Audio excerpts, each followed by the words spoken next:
Zak Baruch, good morning. This morning we're going to finish off the halachot of the repetition of the Amidah, and B'ezrat Hashem starting Sunday we'll be doing the halachot of Pesach. The individual who is doing the repetition of the Amidah, nominated as the Shliach Tzibur, has the obligation to stand as if he is in the silent prayer just as we are. That means feet together. That means obviously concentrated. That means also the same way as we have an obligation not to stand, for example, in front of a mirror, that we're not allowed to see each other, so too the Hazan would not be allowed to, because then it would look like as if he's bowing to himself.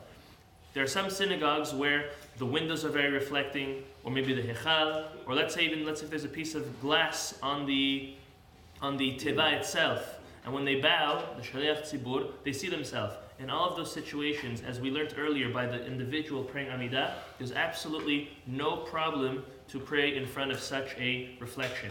It's only a mirror that Chachamim were instituted that is prohibited, because that really looks like you're bowing to yourself. So if you have some type of reflecting, whether it's on the Echal or windows or even on the tempered glass that's on the Teva, that is all not a problem for the Hazan to pray. Now, the same way like during the prayer, the silent prayers, we're not supposed to be leaning on something, obviously if we're able to, so to the Hazan, he could put his hands on the Teva, but he should not be leaning on it.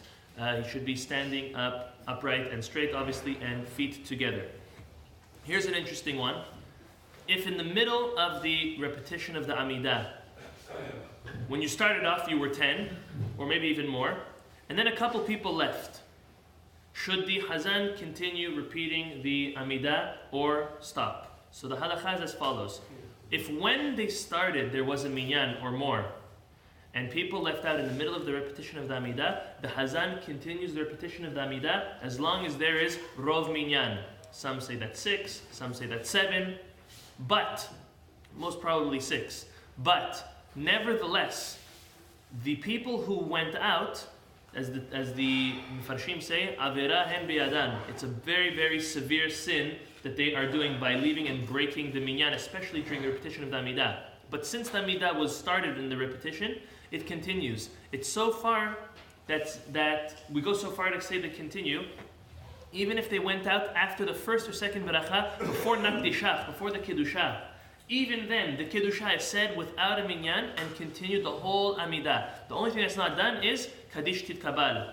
The Kaddish later we're on is not done. The Ashkenazim would do it, but as Faradim, we do not. So again, whenever we start the Amidah, the repetition, we always have to check, do we have 10 people? And do we have 10 reliable people that are going to actually stay to finish off the repetition of the Amidah? But in case you started, or you're in a minyan that started with 10, and then in the middle of the Amidah, others left, we continue the repetition of the Amidah, and we just do not do the Kaddish Titkabal. One last halakha is, if someone in the repetition of the Amidah or in the silent Amidah by mistake said the wrong paragraph of Modim. If we look in our Sidur, we have the regular Modim and the Modim de Rabbanan.